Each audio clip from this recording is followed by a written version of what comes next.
Welcome to Evolve, Reinventing Leadership, Building Freedom Cultures, with thought leader and award-winning author Yvette Bethel. This podcast provides you with insights and ideas you can use to reinvent your culture through trust and the principles of interconnectivity, flow, and balance. At a time when the world is rewriting the rules of work, traditional leadership practices are not enough. It's time to perceive persistent challenges through a new lens. It's time to evolve. Okay, well, hello, everyone, and welcome back to Evolve. This is your host, Yvette Bethel, and I have with me Edwin Clamp. Edwin, you want to introduce yourself? Yes, Edwin, let's see. Well, Yvette and I have known each other for a few years. We're both thinkers. So I tend to specialize in talking about quantum as a metaphor to understand the world.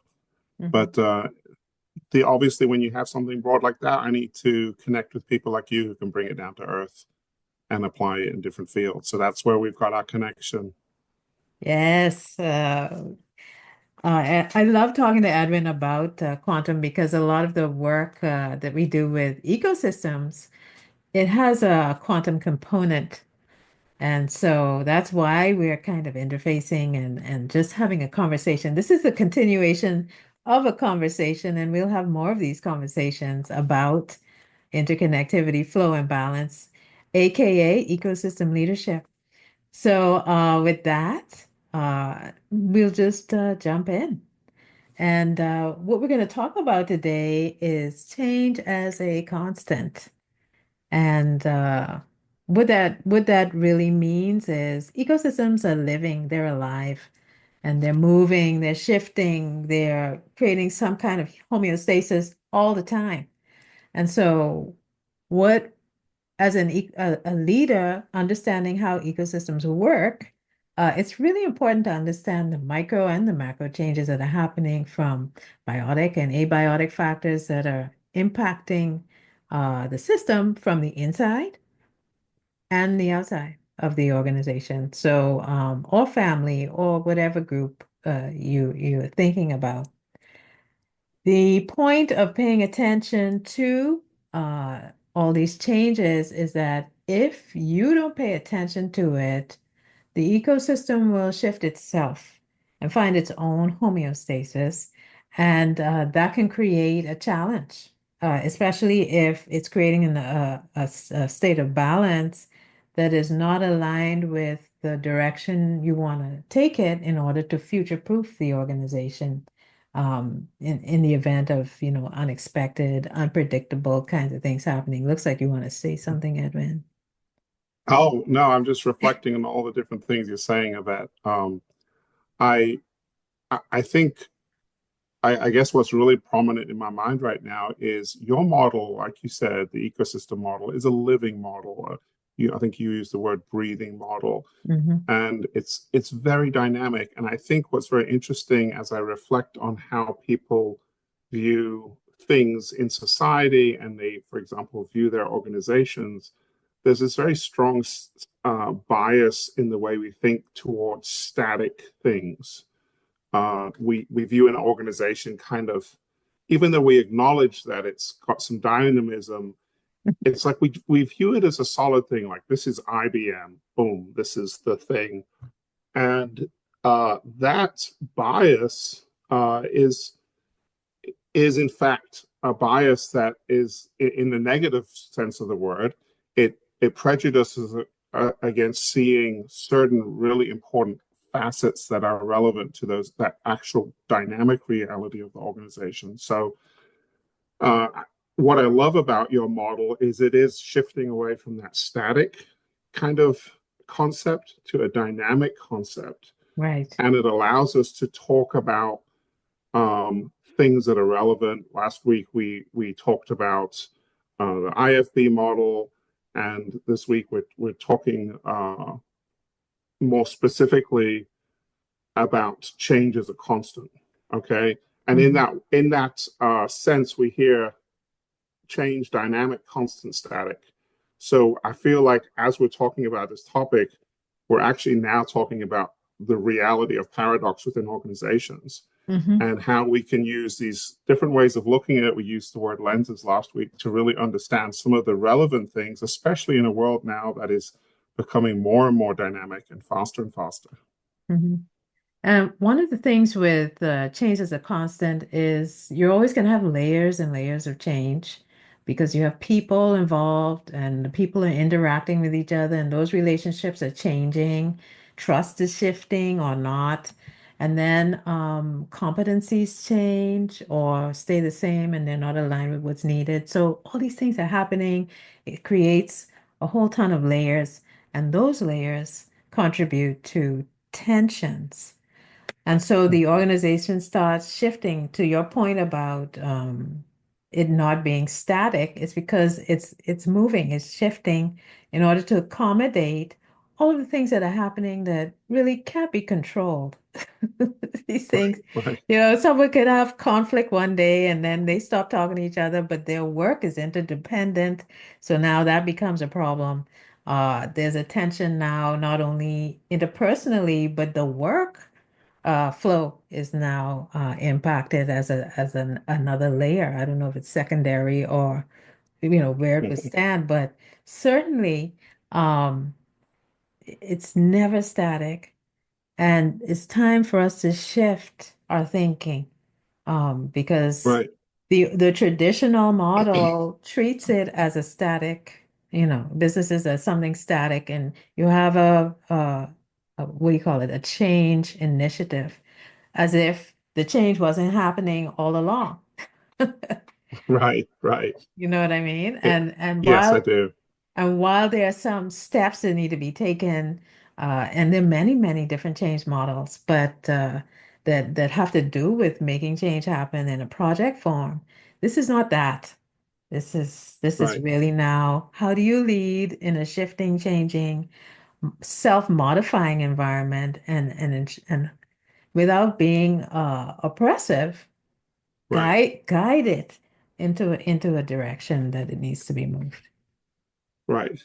I think one of the things I often fall back on in my mind when we're talking about your model, interconnectivity, flow, and balance, is I often imagine how water flows Hmm. in systems, lakes to rivers, and like that for me is a very useful metaphor. And in a sense, the flow being the the essence of that change in whatever we're talking about. I think if we look at human history, we can look at people's interaction with water, how we've tried to control and manage water, Hmm. and recognize that it is a very, very powerful force. And it's always better to go with the flow than to try to oppose the flow, which is what a Hmm. static structure does, a dam, right? It opposes the flow. Now, that can, in terms of engineering, you can do that, but you have to do it respecting the changes that water is bringing, the turbulence, the erosion.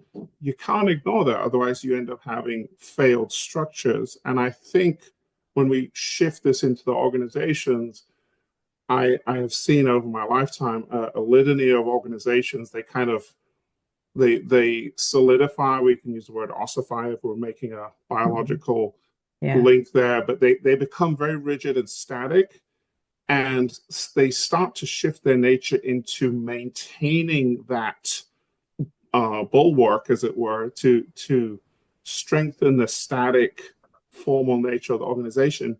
And it eventually ends up causing erosion on many levels within that organization.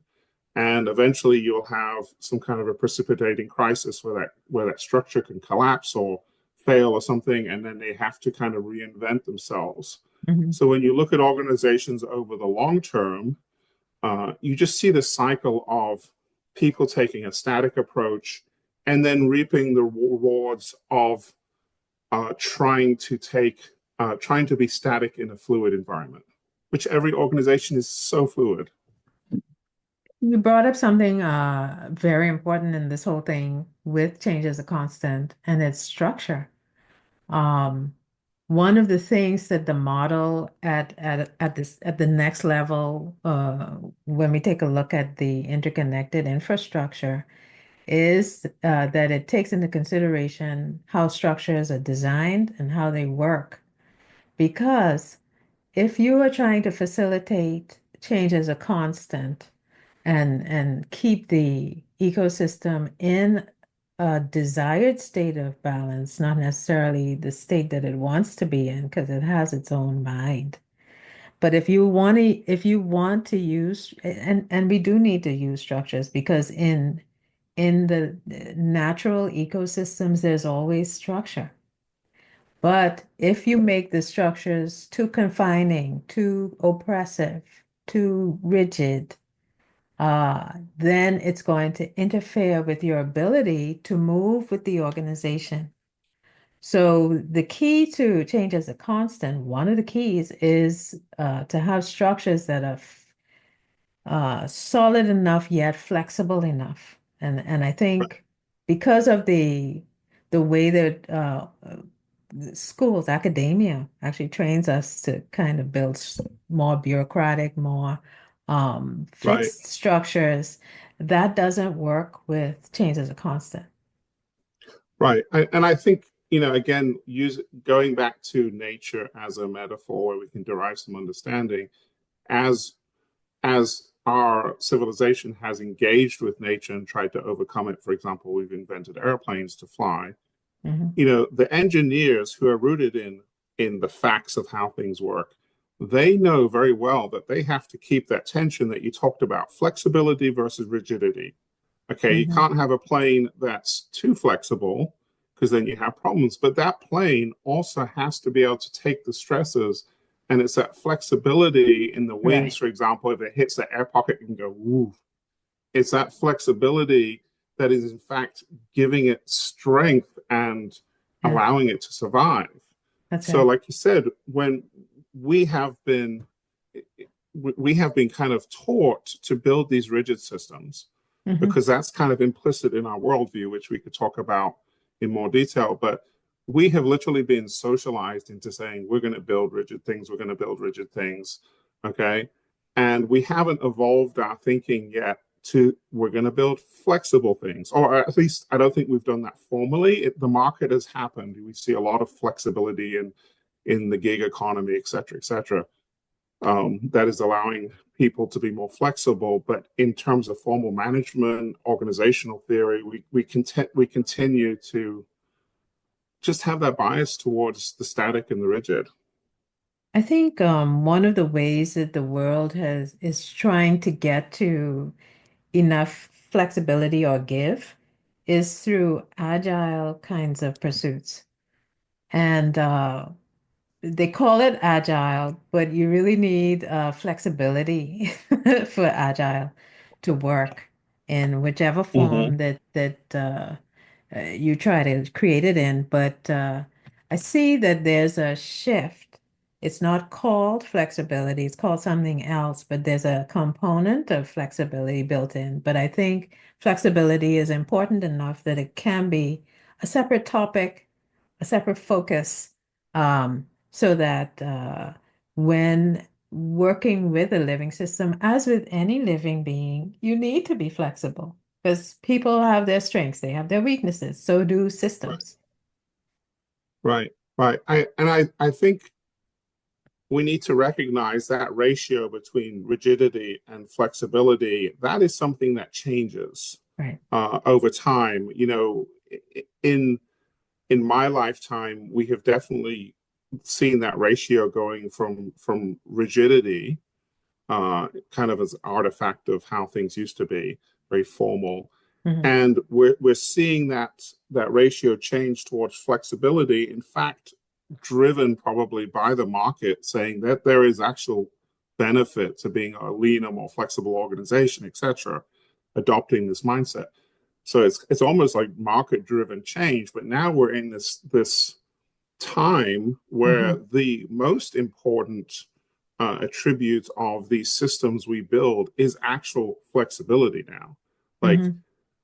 the strength of organizations 50 years or 100 years ago was their strength, their rigidity, their robustness. Now we're looking at completely different organizations like OpenAI. It's all about it's all about being able to change at a very rapid pace.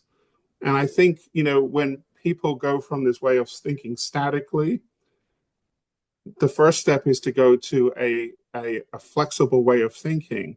And then the next step there is to recognize flexibility is proportional to the rate of change. And I think right now we're in a time of very rapid change. And so this should be something that is at the forefront of every business leader's mind is, you know, how am I approaching this? What's the ratio of rigidity to flexibility in my organization? How can I encourage more flexibility at all levels? You used the word levels earlier, but at all different parts of the organization, how can I equip them to adapt to the individual challenges that they're facing, like the logistics group? How can I empower them to adapt to the changing logistics market, or the insurance group, or whatever? They're all dealing with very rapid change, and the leader nowadays has to not so much be a change agent, but a change facilitator within the whole organization. Mhm. And one of the ways to, one thing I want to say is rigidity isn't necessarily a bad thing. I think it just needs to be in balance with flexibility. And in order to create that right balance, you need to nurture different kinds of relationships because within command and control infrastructure, usually the relationships are more transactional. That doesn't lend itself to flexibility because people are not willing to take a risk. So trust needs to be built into the infrastructure through the relationships in order for the flexibility rigidity ratio to start to shift because otherwise people are not going to feel safe enough to kind of step outside the bounds. Right, right. And I think the use of the word risk there is very important. We have to recognize, I can harken back to the work of Edgar Schein, the father of organizational psychology, Mhm, but most behaviors in an organization are somehow coming out of a survival instinct. People are choosing to do the things that minimize their risk in the situation, mhm, their career risk or their political risk or whatever. And again, if we look at our mentality, we have this very archaic mentality. Safety is inside the castle walls, right? That's where I'm going to be safe. I'm going to build this rigid structure around me, and that is going to be my bastion, and I will be safe within that.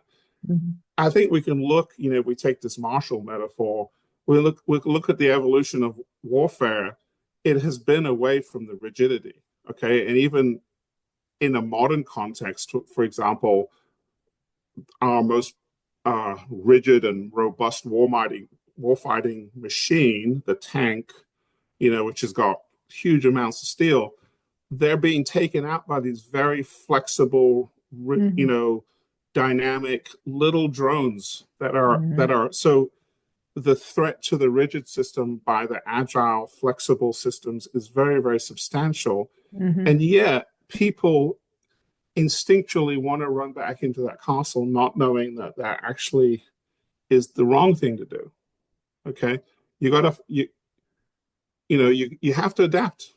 And I think organizationally, we still see this history of management theory and everything, which is rooted in that other mindset, mhm. and it's not working for those organizations that are engaged in that, in a sense, the rapidly changing battlefield.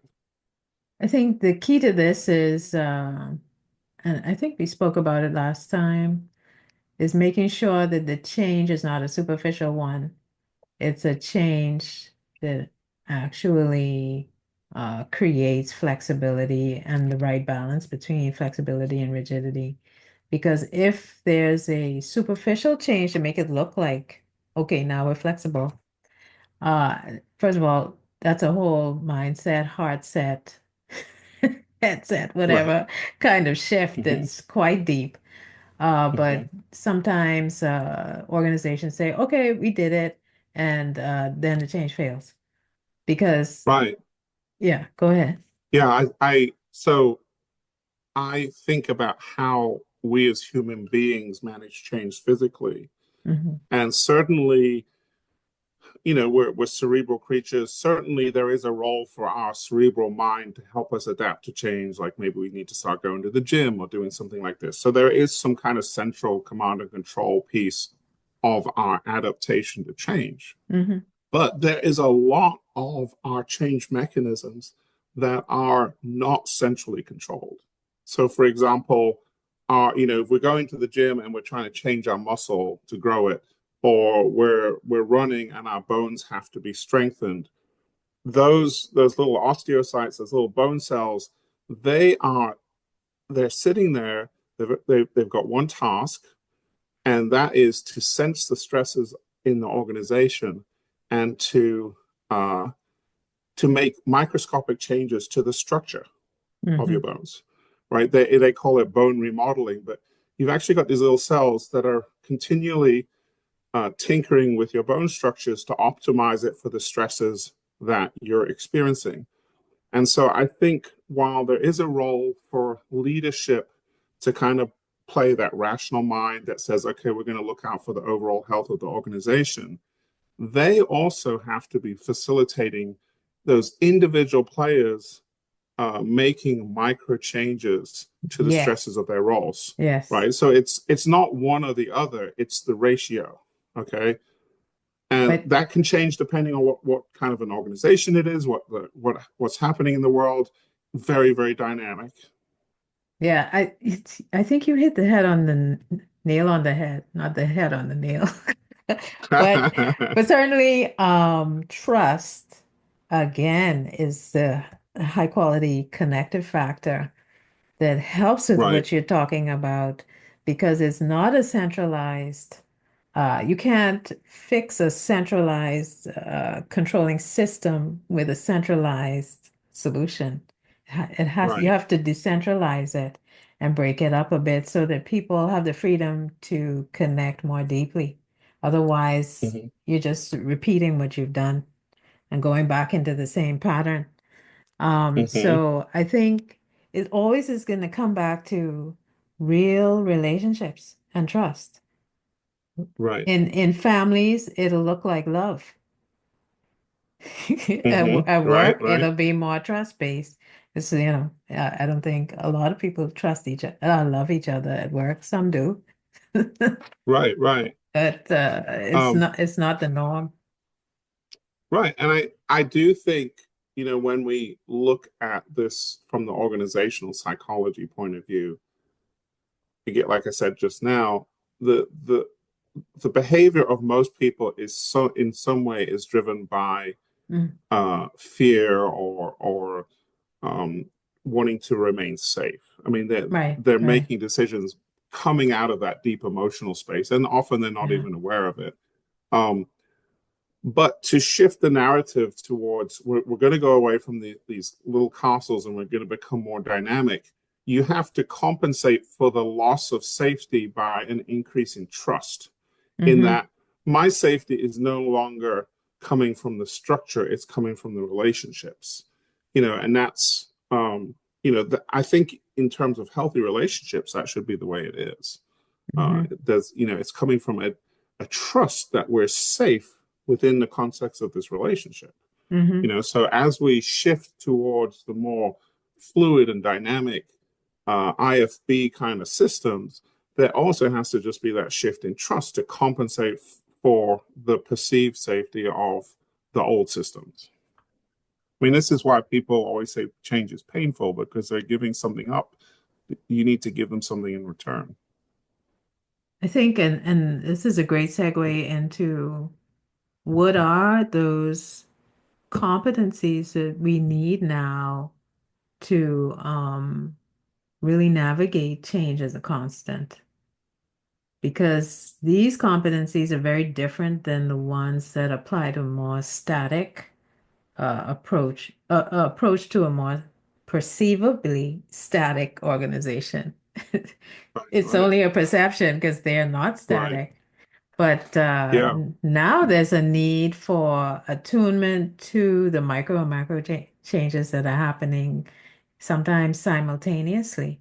How do people right, attune to that and the dynamic and the changes of the tensions? Because there's a dynamic right. balancing that is happening. So how do they kind of tap into that? Uh, Yeah. that's a skill. Yeah, it is. I think it's a very deep question, Yvette, when you ask that. Um, so I think talking to leadership here, because I want to acknowledge that everybody in organizations is important, but really speaking to that question in terms of the leadership context, I think it is really incumbent upon leaders to do the deep work, Hmm. to develop empathy, to develop respect for the people who they work for, because you could have somebody in an organization. I mean, maybe they've got a high school diploma, or maybe they didn't even finish high school. They can have very, very valuable insights that can help the organization. So, in a sense, CEO level impact insights can come from very humble places. Leadership has to be able to access that feedback from the entire organization. And that comes two ways. One is the humility to listen, Hmm. and the other one is the ability to empathize or put yourself in other people's shoes. You can't expect everybody to tell you everything, because then you're not an engaged leader. But you should be able to think through things from the perspective of the different constituent groups. So, like, okay, I want to do this in the organization, but what's the ripple effect going to be for this department, logistics, and treasury or whatever? You've got to be able to think empathically and figure out, how is this change impacting the whole corpus of my organization? You know, Hmm. and Hmm. and do things that we would do for our own body. If we're going to go learn how to roller skate, let's put some knee pads on. Let's bolster that a little bit and make some changes. What the person there is doing is shifting away from the goal, which is often like kind of outside the organization. We want to increase sales, we want to increase the number of clients, and shifting towards a more health perspective. I want to increase the capacity of my organization in this way. We're going to grow trust, or we're going to grow, cross training or something.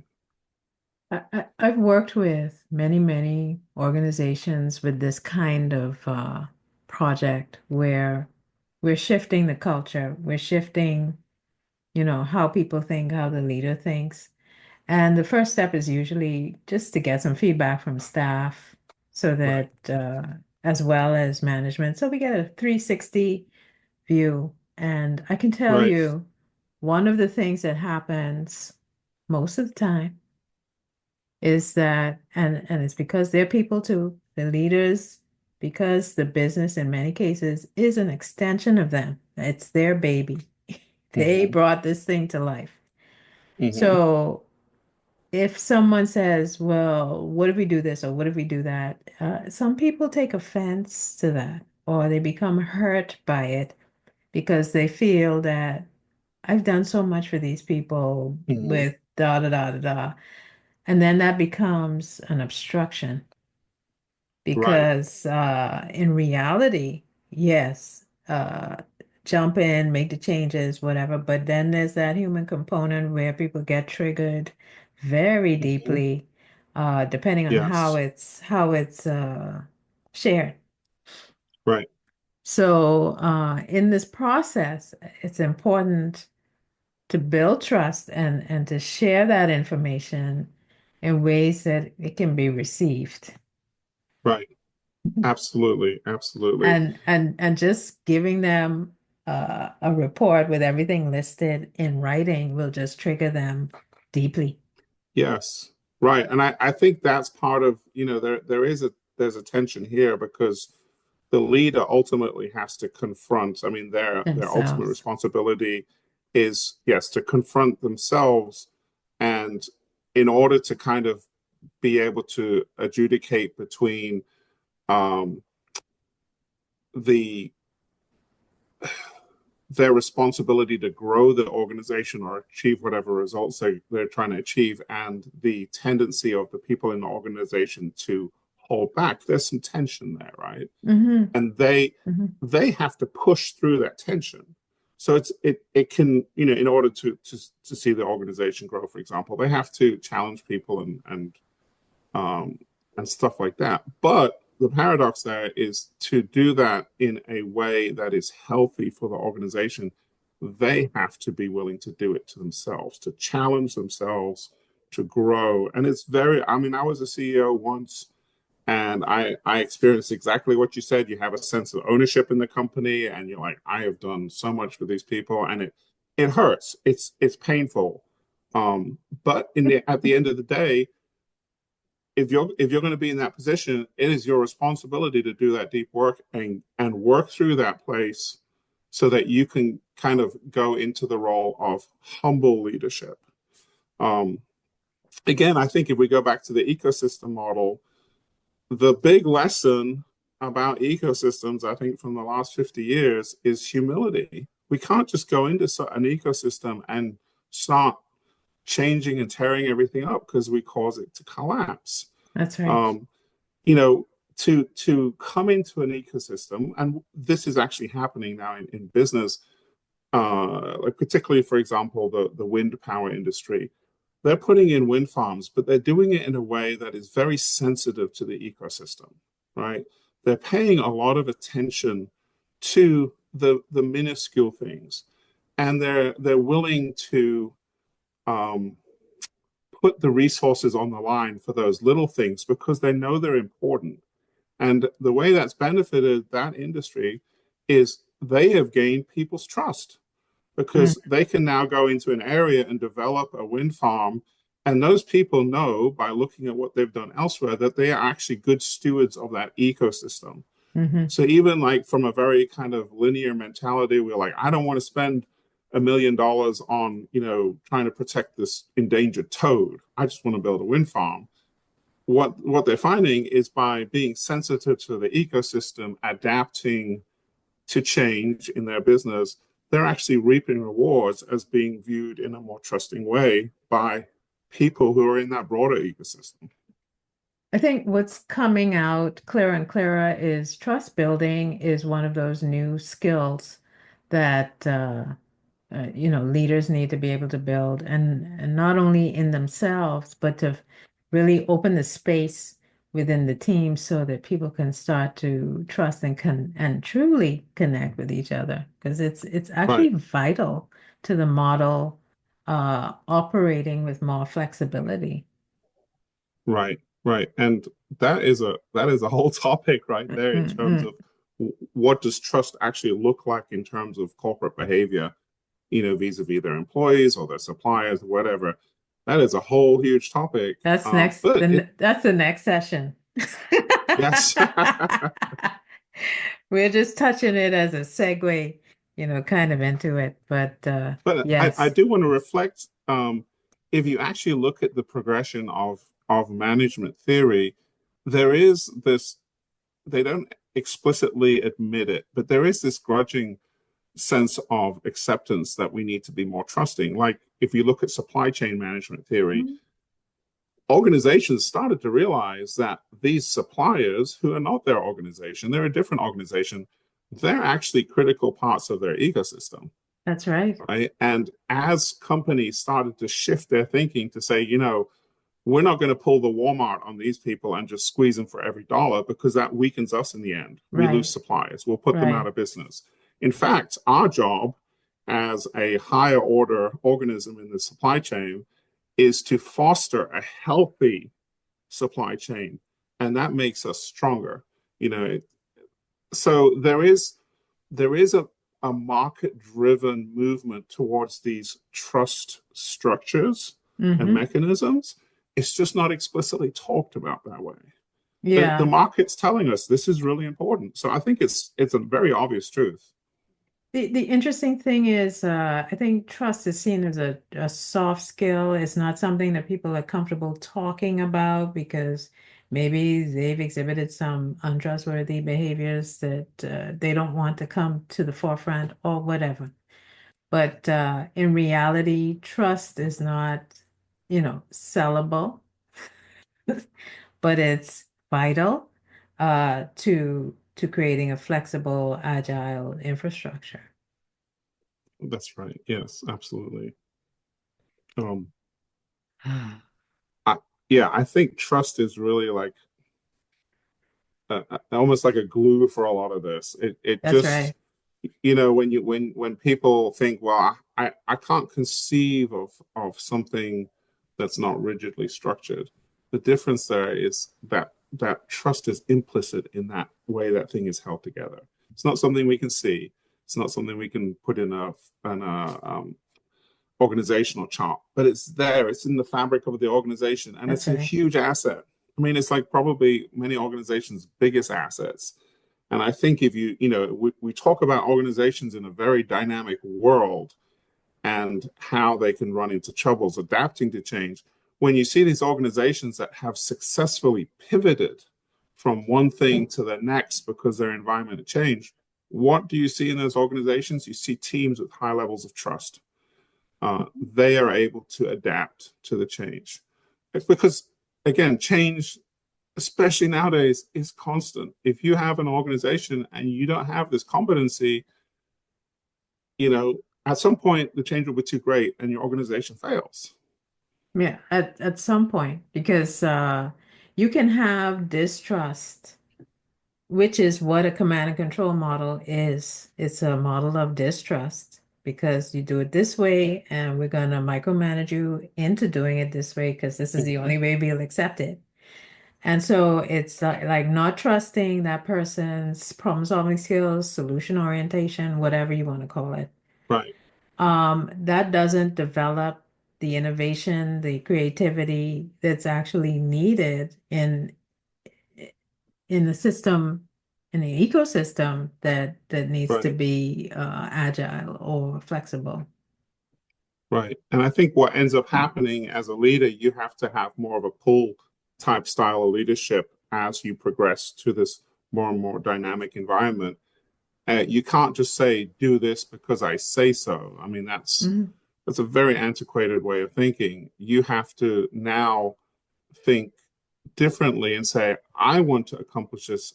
How does your team Right. suggest we do this? And okay, and we're also going to ask some of the other teams that you interact with because it relates to them too. And allowing those lower levels to take ownership, which is a really important concept because That's we right. talked earlier about that kind of ownership reflex uh, that happens often in this dynamic. While some of that ownership sense can be assumed by people in the organization where they take ownership for their work, for the success of their teams, for the change. It reduces the burden on the leadership. It gives them more time to be in that listening mode. Hmm.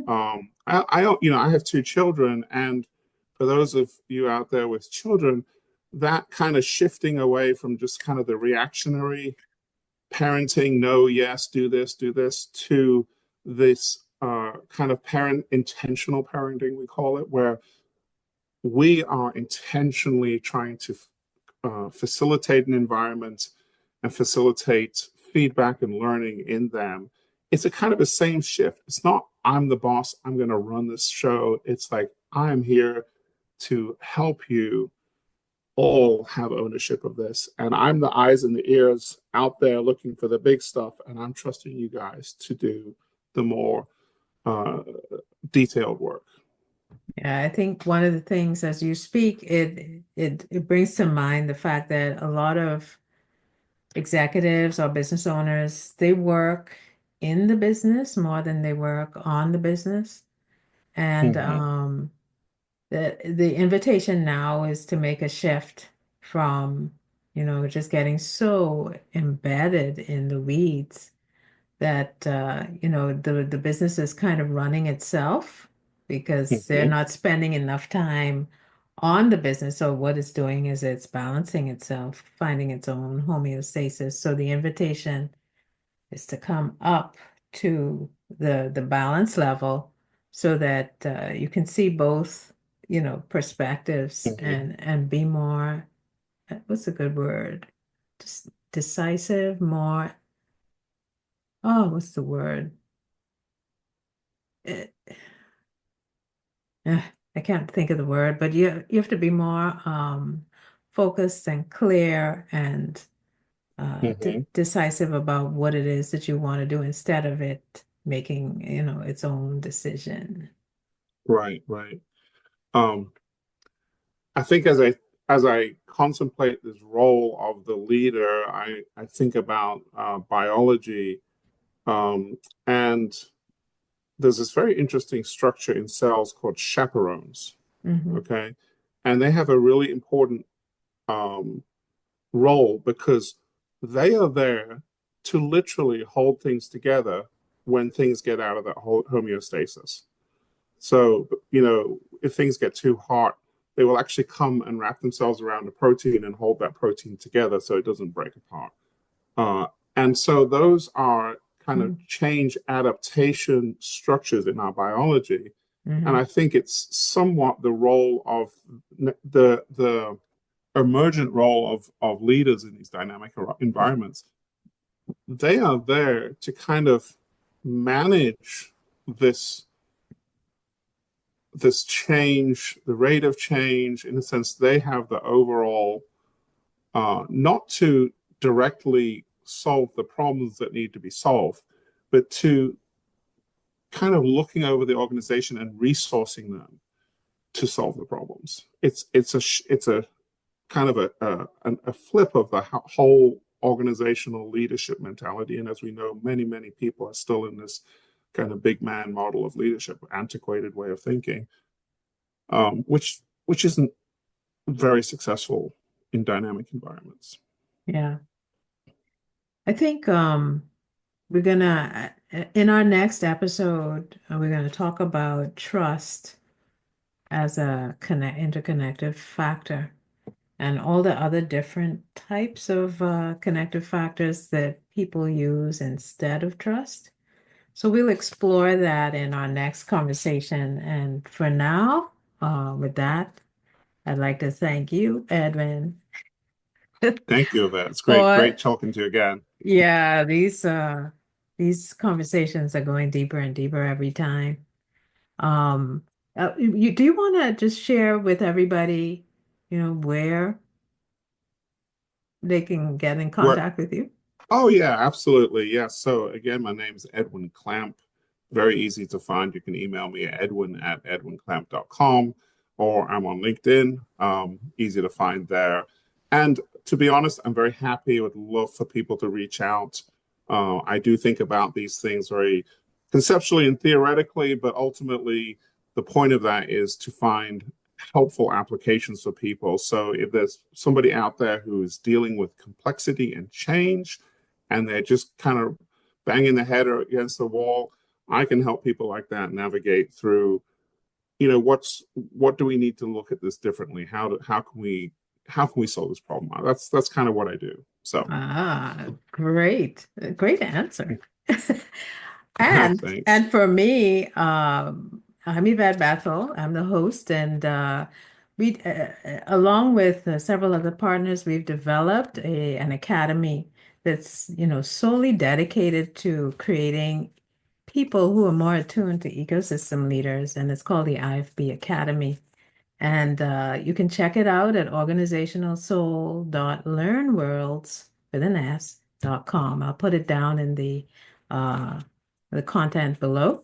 But you're very much invited to kind of explore what it is that we have to offer so that you can, kind of update your approach to leading and create a more flexible, free, because we're all about freedom culture. So a more flexible and free organization so that it can, you can future-proof your organization. So with that, this has been Yvette Bethel and Edwin Clamp, and we'd like to thank you for joining us on Evolve, Reinventing Leadership, Building Freedom Cultures. Thank you for listening to Evolve.